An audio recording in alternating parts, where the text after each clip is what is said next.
Binabantayang surface trap na itinaas na sa tropical cyclone sector natin as Invest 95W, nakikitaan na maliit ang posibilidad na lumapit sa anumang kalupaan ng bansa.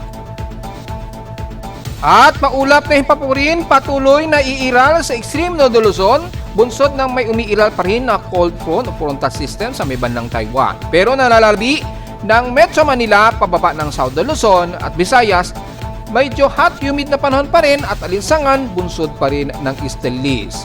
At Mindanao, makakaranas pa rin ng mga ilang moderate to heavy rain showers, bunsod naman ng surface trap.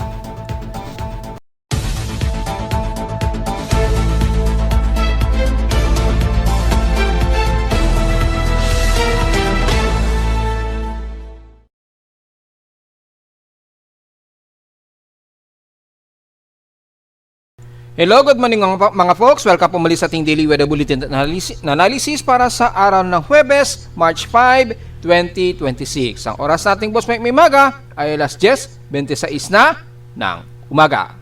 So active na nga po yung ating yung tropical wave o yung surface trap na binabantay natin diyan sa may bandang labas ng Philippine Area of Responsibility, at kahapon pa nga po ito na-confirm at tinaas as Invest 95W. Pero yung magiging epekto nito sa bansa ay so far ay natiling napakaliit at mukhang walang nakikitaan na ito ay tatama o lalapit sa anumang kalupaan ng bansa. Pero syempre dahil malawakan ng ulap na dala nito, ay may mga ilang trough niya ay aabot sa ilang bahagi pa rin ng Mindanao na magdadala po ng mga pag-ulan. So importante pa rin ang pagbitbit ng mga payong. At ingat na lamang kung sakaling magkaroon ng sunod-sunod ng mga localized thunderstorms, lalo na't hot humid tayo at umiiral ang matinding easterly trade winds. Mula naman sa ating dashboard sa Caloocan, so far wala tayong na-detect na aktibong Doppler radar imagery. So silipin natin kung aktibo ba yung ating Doppler radar. Mukhang hindi gumagana ang Doppler radar ni Pag-asa, so wala tayong data feed. Yan, so magbabari tayo sa CIMSS Doppler, and so far wala naman ding nakikitaan tayo na ilang water vapor dito. So mukhang safe naman kahit na hindi natin nakikitaan, mukhang maliwanag lamang na wala tayong ine-expect na aktibong water vapor. Yan, so magiging gloomy at overcast tayo at mukhang magiging maulap ang ating maghapon dito sa Luzon.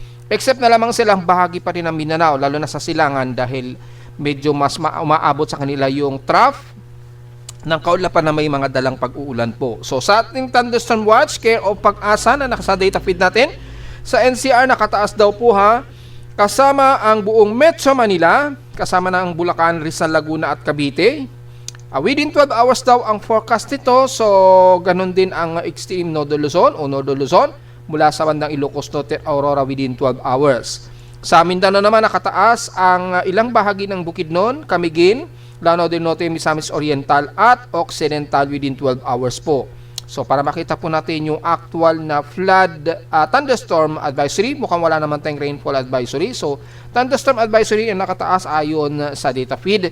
Makikita po natin ang bahagi po ng Ilocos region ay more likely na magde-develop sa Ilocos Norte. Within 12 hours po yung span yan. So, magtatagal yan within 12 hours yung forecast nito. So, expecting warning daw po according kay Pag-asa. At sa Greater Manila, kasama nga po ang ilang bahagi ng Bulacan, mula Nueva Ecija, Zambales, yan, kasama na ang buong Metro Manila niyan at ilang parte ng Calabarzon hanggang sa may bandang Quezon Province.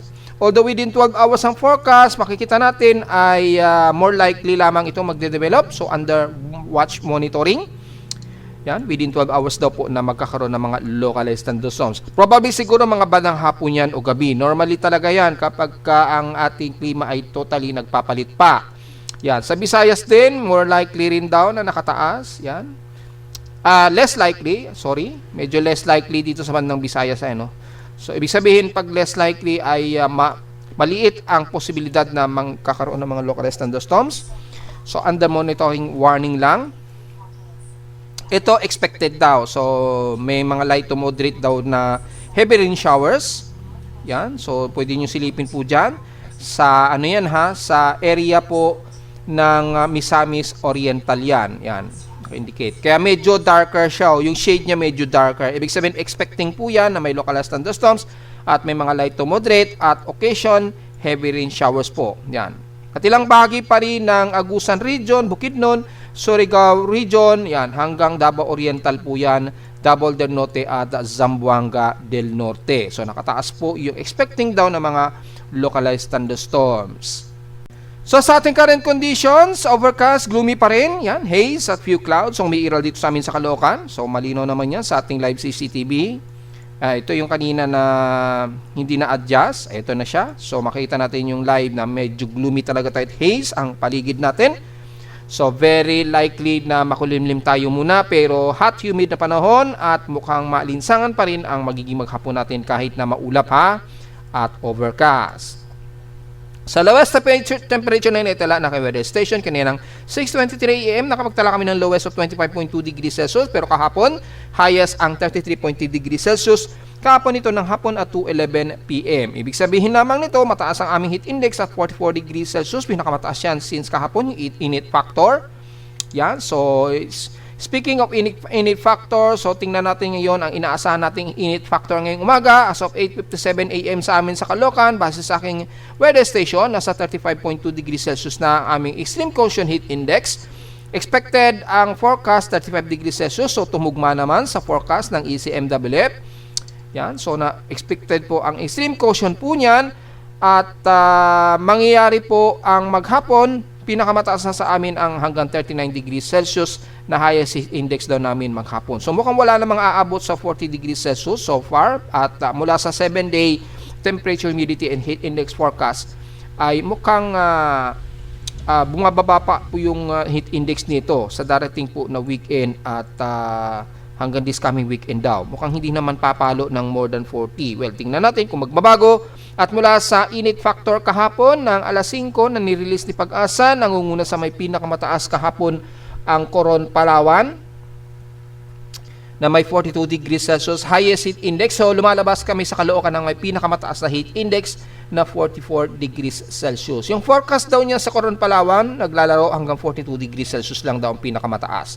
So mapapansin natin dito sa 2-day forecast ng data feed ni Pag-asa, mukhang bandang Palawan lang ang may pinakamataas, may bandang El Nido, may pinakamataas na at least quotient o extreme quotient lamang na pinakamataas na expected heat index at mukhang hindi pa ganoon kataasan sa iba't ibang bahagi ng bansa. Well, double check natin ha kung yung actual na heat index sa iba't ibang bahagi ng bansa ay mataas. Mukhang sa bandang Cagayan Valley mababa pa. May frontal system pa rin kasi umiiral dyan so medyo mababa pa ang temperatura. Sa may bandang Pangasinan ay medyo mataas, 35.8 degrees Celsius. Yan. Aabot daw ito hanggang 41 degrees Celsius na pinakamataas. Starting yan mamayang alauna hanggang alas 2 ng hapon. So medyo mainit-init sa inyo. Sa bandang Santa Luzon sa Tarlac, yan, ay aabot ng 35 degrees Celsius almost. At aabot sa pinakamataas na 41 degrees Celsius mamayang alas 2 hanggang alas 3 daw ng hapon. So medyo mas maalinsangan sa inyo sa bandang Central Luzon. At sa bandang Palawan naman, sa bandang Batangas muna, yan, 34 degrees Celsius daw ang heat index. Pinakamataas na aabot hanggang 39 degrees Celsius mamayang alas 2 ng hapon. So mukhang hindi naman aabot sa 40 degrees Celsius yung forecast sa Batangas. Sa San Jose, Occidental Mindoro naman, kung sisilipin natin, inaasahan ay mababa ang kanilang heat index ngayong araw. Yan, so walang magiging komento tayo, mababa lang. Diretso sa may bandang Cebu, yan, nasa 34 degrees Celsius daw ang kanilang heat index. So mukhang wala ring aabot sa 40 degrees Celsius na heat index. Base na rin dito sa ating heat index chart. Mukhang walang aabot ng 40 degrees Celsius. So medyo good news din. Hindi pa masyado ganun kagrabe ang kanilang heat index. So sa bandang Mindanao, tingnan natin. Bandang Davao City po tayo. Yan, 34 or halos 35 degrees Celsius. At mukhang wala ring aabot sa 40 degrees Celsius so far. Base na rin dito sa chart. Sa Zamboanga Peninsula naman, kung do-double check natin, ay 36 degrees Celsius. So mukhang wala ring nakikitaan na hanggang aabot ng 40 degrees Celsius. So typically, Ang may pinaasahang forecast na may pinakamataas na magiging heat index bandang Pangasinan at sa Tarlac sa Central Luzon po ang mukhang aabot sa mahigit 40 degrees Celsius ang inyong heat index. So lumalabas sa amin sa Caloocan ay may pinakamataas kami na heat index since kahapon umabot nga po ng 44 degrees Celsius. So take note yan at uminom ng maraming tubig dahil madalas na tayo makakaramdam ng maalinsangang panahon. Kung tatabay naman natin sa PX Extremes in past 24 hours, nangunguna ang Dagupan sa may pinakamainit na temperatura na 34.8 degrees Celsius at sa Baguio City, bahagyang bumaba sila na 15.6 degrees Celsius na ginaw sa Baguio. At sa Iloilo naman ang Zamboanga Peninsula nakatotal sila na 33.2 millimeters na total rainfall. So wala pa rin kaming naging pag-ulan dito sa amin sa Caloocan. Diretso agad tayo sa ating outside humidity na moderate at 76%. Bumaba ito ng 4% since last hour. 1,011 hectopascals ang ating barometric pressure. So medyo hot, dry o high pressure area tayo sa Caloocan or dito sa Metro Manila. High tide and low tide status, pa-high tide pa po tayo. Gaya natin sinabi, in 3 days, mukhang hindi naman aabot sa 1 meters. At least pinakamataas na ang 0.8 to 0.9 meters. Pero yung pag-alon po sa silangang bahagi ng bansa at extreme node Luzon na diniscuss natin kahapon itong isang araw, expected na umaabot ng hanggang 2.5 meters po. Sa silangang bahagi ng bansa, at least mga 2 meters. So medyo delikado pa rin yan sa mga malilit nating mangingisda ngayon. Kung papalaot tayo, alalay na lamang po mga folks. Dahil medyo swelling pa rin yan at medyo roughy ang karagatan. So mababa ang ating current UV index dahil nga po sa maulap at mukhang maganda naman ang ating air quality. Hopefully, tuloy-tuloy po yan. Sa ating almanac, sumikat ang haring araw kaninang 6:10 AM at luluwag po ito mamayang 6:04 PM. At sa ating 97%, waning gibos na lamang po na liwanag ng buwan. Mamayang gabi pa po ito magmumoonrise at 7:34 PM at kinabukasan na ng umaga at 7:38 AM lulubog. At sa ating local weather outlook, para ngayong Thursday and Friday, magiging partly cloudy dito sa mostly cloudy tayo sa halos buong maghapon. Isolated lamang daw ang tsansa na pag-ulan kaya walang percentage. Ibig sabihin, very isolated lamang ang expected na uulanin sa Metro Manila. Ganon din bukas at 10% lamang ang tsansa lang daw na uulanin dito sa Metro Manila. Maring light drizzle to light rain lamang ang kung sakaling pumasok po yung forecast. Yan. At expected na maghapon, partly cloudy rin ang halos buong araw.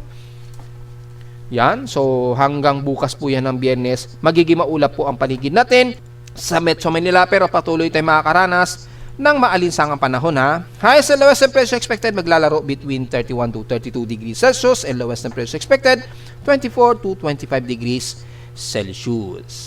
So silipin natin ang pinaka-satellite imagery natin mula sa Himawari Satellite ni Pag-asa sa data feed. Makita po natin ang maulap na surface trap nito na magpapang-abot sa buong Zamboanga Peninsula. Expected po ang mga moderate to heavy rain showers niyan ha. At magkakaroon po ng mga kalat-kalat na mga pag-ulan na may pagkilat at pagkulog po. Kung i-activate natin ang Himawari ng Japan Meteorological Agency, makita po natin ang maulap at heavy rain potential sa buong Zamboanga Peninsula. Ingat na lamang po sa potential ng pagbaha. Ganon din silang bahagi ng Palawan, lalo na sa Puerto Princesa hanggang dulo po ng Batarasa at Balabac. The rest naman ng Mindanao, at least medyo mostly cloudy tayo. Kabilang na ang buong Sorsogon area at ilang bahagi ng Northern Mindanao. Yan. Mostly cloudy po ang aasahan natin pero may pagsilip din ng haring araw. So magdala po ng payong at expected yung mga ilang isolated rain showers. Kabilang na ang Davao del Norte, ng bahagi ng Davao de Oro. Yan. At kasama na ilang portions ng Eastern Mindanao. So kasama na ilang bahagi ng Caraga area at Surigao region na mga mauulap at expected ang kalat-kalat na pag-ulan na may pagkilat at pagkulog. Lalo na't nakataas po ang thunderstorm potential dyan sa buong Mindanao halos. Lalo na sa bandang Northern Mindanao at ilang parte ng Davao de Oro at Davao Oriental po. Nakataas po dyan. Yan. Highly concentrated sa may bandang Cagayan de Oro daw hanggang Surigao. So kasama na ang Misamis Oriental, Camiguin at Butuan na expected ang mga localized thunderstorms. Sa Visayas naman, moderate ang panahon.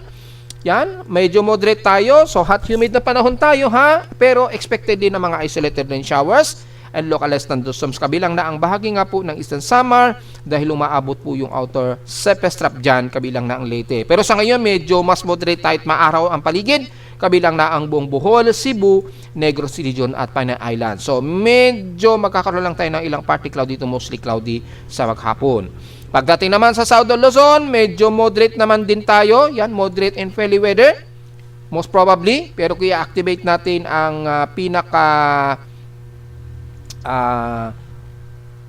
yung pinaka rainbow color para makita natin yung specific na area na maugiging maulap, well, kokonti lamang. So mostly ay fairly weather ang halos buong Bicol region, magiging partly cloudy lamang at all times. Ganun din sa buong South Luzon. Kabilang na yung mga isla ng Masbate, Romblon at Marinduque. Ilang bahagi ng Palawan dyan sa bandang Coron o El Nido ay magiging maulap din, pero at least moderate ang lagay ng panahon hanggang Mindoro. And then kasama na ang Calabarzon area at Metro Manila sa mga karanas ng medyo moderate na panahon, pero partly to mostly cloudy ang iira, lalo na dito sa bahagi nga po ng Bulacan, pataas na ng bandang Angeles, Pampanga at Nueva Ecija. The rest ng northeastern part ng Luzon o extreme north of Luzon, magiging partly cloudy to mostly cloudy din tayo dahil sa nagsasalubungan po yung mainit na temperatura at yung frontal system dito sa extreme north of Luzon. So mostly cloudy pong iira sa inyo sa buong Cagayan Valley hanggang dyan na yan pababa ng Quirino at dyan sa bandang Kasiguran, Aurora. Maliit lang din ang chance na pag-ulan, most likely light rain showers lang pag pumasok po yung forecast, within 44 to 55% chance na uulanin. Pero rest ng kanlurang bahagi ng Luzon, halos moderate and fairly weather tayo. Mas maaraw kayo dyan, so magdala ng payong para sa tinding sikat po ng araw. Matirik po ang tinding sikat ng araw natin ngayong araw. So kamustahin natin yung binabantayan natin na bagong although sa pestrap ito, shallow na low pressure area na si 95W na itinaas kahapon ng ating tropical cyclone sector. As of 8 o'clock AM ay ang kanyang central air pressure so far 1,008 hectopascals at walang nadagdagan o walang nagbabago pa sa kanyang maximum sustained wind na 28 km per hour at bugsong 26 km per hour lang in default. So as of 8 o'clock AM namataan ang sentro nito. Ang reference point natin ang eastern part ng Bislig o Eastern Mindanao. Mula sa pinaka-Bislig, ang layo niya as of 8 o'clock AM po may layong 2,605 o 2,606 km east ng Mindanao, Eastern Mindanao. Sa labas ito ng Philippine Area of Responsibility. So mapakalayo o nasa labas ito or nasa bandang Micronesian area siya.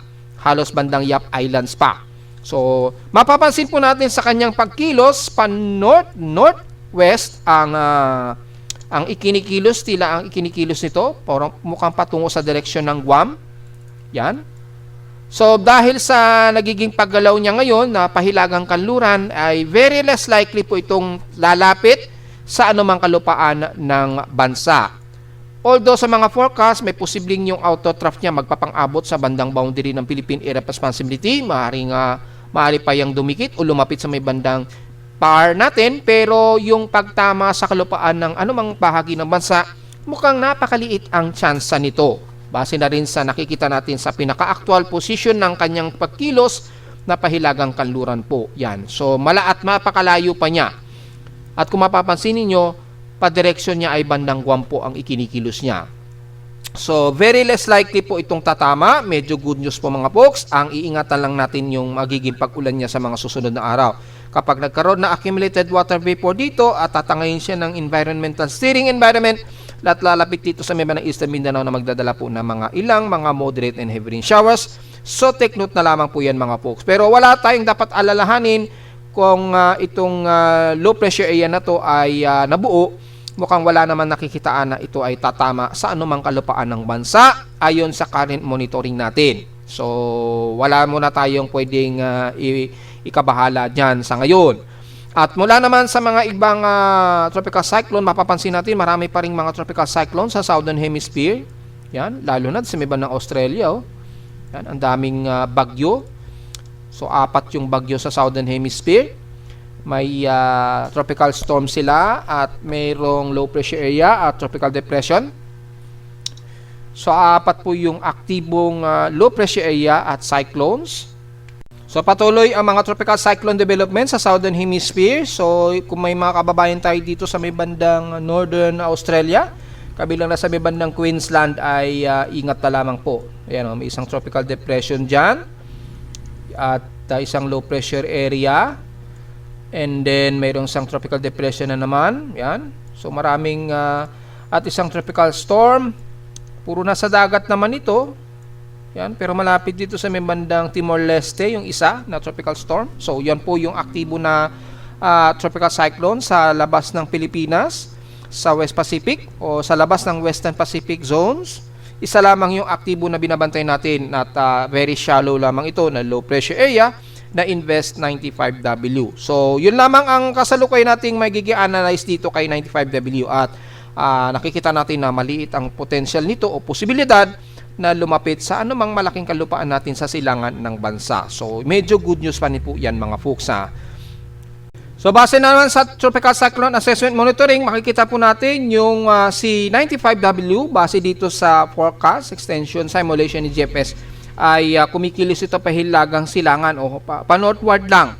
At walang nakikita na ito'y lalapit sa may bandang silangang bahagi ng bansa. Although yung outer rain trough niya, magpapang-abot silang bahagi ng Mindanao na magdadala ng mga ilang mga kalat-kalat na pag-ulan po.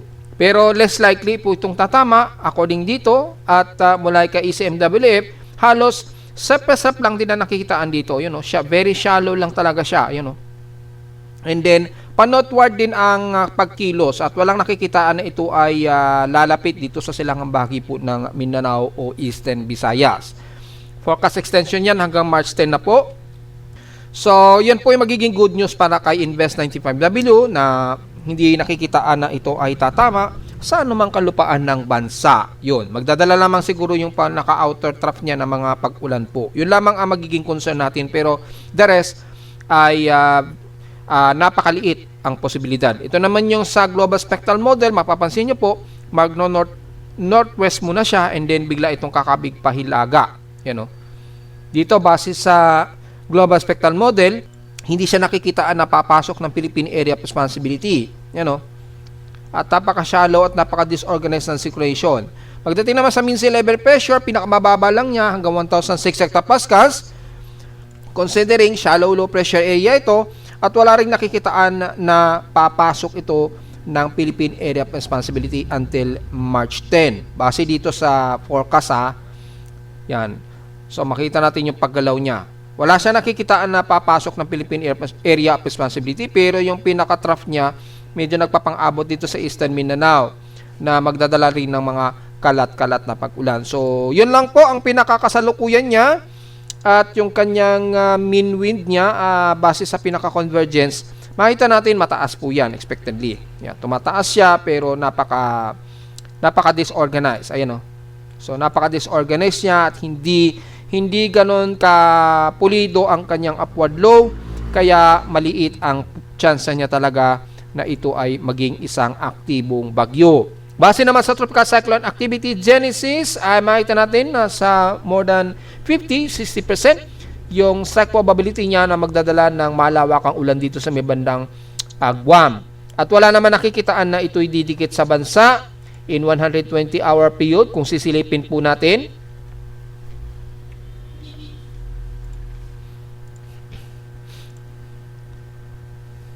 Yan, so yan, makikita mo po, medyo pa-northward po ang pagkilos niya. And then, yung pinaka-outer trough niya at least 5 to 10%, magpapang-abot nga po silang bahagi ng silangan ng Mindanao. So, yan lamang mga pag-ulan po o scattered rain showers ang magiging dala lamang nito. Pero yung epekto ng pinaka-sentro niya sa Genesis ay hindi naman tatama o hindi man lang lalapit dito. So, wala tayong nakikitaan na ito ay tuluyang tatama sa malaking kalupaan ng bansa or pumasok man lang ng Philippine Area of Responsibility. So, at least makakakampante tayo ng bahagya. Yan, mga pag-ulan lamang in T168 hours or by March 11, magdadala lamang ng mga maulan na bahagi ng Mindanao. Pero epekto ng sirkulasyon niya, kung sakaling mas mababang atmospheric pressure, ay very less likely itong tatama. So sa pinaka-Western Pacific Basin natin, wala tayong anomaly na natatanaw. Yan, medyo mataas yung kanyang pinaka-tropical cyclone formation ng convergence and divergence. Yan, medyo mataas siya. Most favorable siya, mataas ang favorable. Kaya lang, yung circulation very disorganized. Yan, may vorticity po siya, pero napaka-shallow lamang niya o napakahilaw. Yan, lalapit ito sa may bandang Guam lang. Ayan Walang nakikitaan na ito'y lalapit dito sa may bandang silangan ng bansa. So, yan po. Ayan, makikita natin yung steering environment, yung probability formation cyclonic, although mahagyang tumataas, pero napaka-disorganized talaga siya. So, pumasok po yung forecast ng Global Traffic Hazard na may 40% chance na mabubuo ito. Yan. Pero napaka-disorganized kasi niya, kaya wala tayong posibleng nakikitaan talaga. And then sa seasonal range forecast natin, between March 2 to March 9, naglalaro sa 40 to 50% yung anomaly development. Yung seasonal range forecast natin hanggang March 9 po yan. Ayan, magkakaroon ng madalas na pag-ulan pa rin sa may bandang Eastern Visayas at Mindanao, at least 5 to 10%. And then between March 9 po to March 16, yan, sa seasonal range forecast natin, kaya natin mag-load dahil puro latest naman kasi yung data. Yan. So, makikita natin medyo mayroong by second week, may mataas na probability of 50% na tropical cyclone strike probability. So, between ano po yan, March 6 to March 16. Tama ba tayo? March 9 to March 16. Yan. March 9 to March 16, mukhang magkakaroon tayo ng surface trap na magpapaulan sa may bandang southeastern Luzon or eastern Visayas at Mindanao, at least 30 to 40% po yan. By second week po yan, ha? And then third week po niya, ito yung mga between March 16 to March 23. Yan. So, very likely ay ulan ang magiging dala nito sa may bandang eastern Visayas at Mindanao. Pero yung tropical cyclone formation na natiling napakaliit o napakababa ng mga posible nitong development na magkaroon ng tropical cyclone development o kahit man lang active low pressure area. Base na rin dito sa ating seasonal range forecast. Yan, yung weekly forecast natin. So, yan po yung ina-analysis natin. Madalas lamang tayong uulanin sa may bandang Mindanao at Eastern Visayas. Wala masyado sa bandang Luzon, kaya alinsangan ang ina-expect natin at maulap na panahon hanggang sa second week to third week ng March. So, yun lang pinaka-latest natin, ha? At wala tayong nakikita sa ngayon na aktibong bagyo na maaring mabuo sa loob ng Philippine Area of Responsibility. Samantala sa Ulit Lindol, mukhang may pagyanig kaninang madaling araw, mga alas 2:05 ng madaling araw. So, double check natin yan sa short period ni PBOX. Mga alas 2 to 3. Mga 1:23, 2:30. So, walang mga 2:05. Walang 2:05 AM. Mukhang walang recorded dito. So, ano kayang location to? Labas kaya ito ng bansa? Mukhang tala-seismic siya. So, mukhang sa labas ito ng bansa. Double check natin kung saan yan. 8:15. Ito, Aleutian Islands. 1:54. Ayun, sa Aleutian Islands, nagkaroon ng magnitude 6.4 na napakababaw lamang na epicentral depth sa Rat Islands, Aleutian Islands. Oras sa Pilipinas nito, 1:54 AM, and then nag-arrive ito sa amin sa Caloocan. Yung secondary wave ng seismometer ko ay 2:05 AM. So, mula rito yan sa Rat Islands, Aleutian Islands. Yan, naganap yan kaninang madaling araw po. Yan, napakalayo niyan. Yan, o. So, ang layo. Ilang delays din yan bago nag-arrive dito sa amin sa Caloocan, bago na-detect ng ating seismometer. So, mga 2:05 AM na po ito nag-arrive sa amin sa Caloocan. So, sa labas naman ito ng bansa, mga folks, at wala naman tayo nakikitaan sa loob ng bansa na malakas na mga paginig. So, expected ang mga sunod-sunod na aftershocks dyan dahil sa magnitude 6.4. Tingnan natin kung may mataas na tsunami warning. Mukhang wala namang indication. Ito po yan. Baldir, Alaska ang tinawag niya. Minor lamang at very unlikely yung expected na tsunami warning. So, wala namang nakataas na tsunami warning. And then, after nyan, wala naman tayo na-detect na mga pagyiyinig o anumang tectonic vibrations mula dito sa amin sa Caloocan, sa seismometer natin. So, mula sa data feed ni PBOX, wala ring magnitude 4 na naitala mula kaninang madaling araw.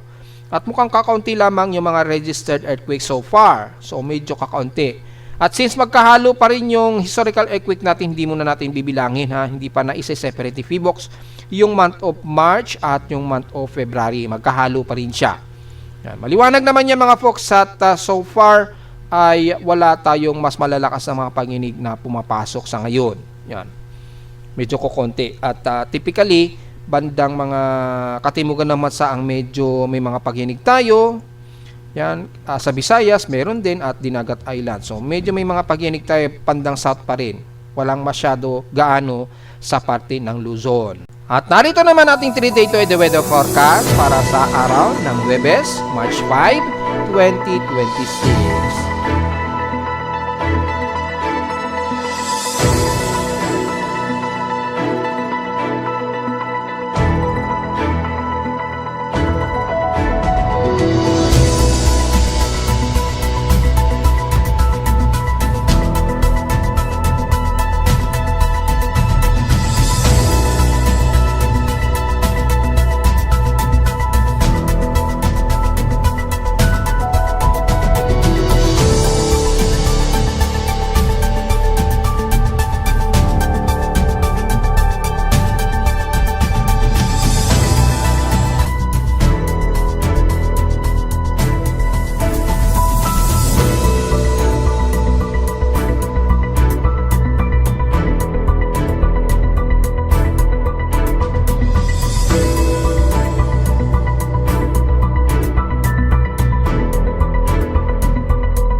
At hanggang dito na lang po ating daily weather bulletin at analysis para sa araw ng Huwebes, March 5, 2026. Huwag mong kalilimutan na mag-like, share, subscribe po sa ating YouTube channel. Visit lamang anytime sa ating website na www.pimoweather.com para sa babang detalye na gusto malaman na hindi natin isama ngayong magtatanghali na sa ating report. Expected na hot, humid at maalinsangan ng panahon natin.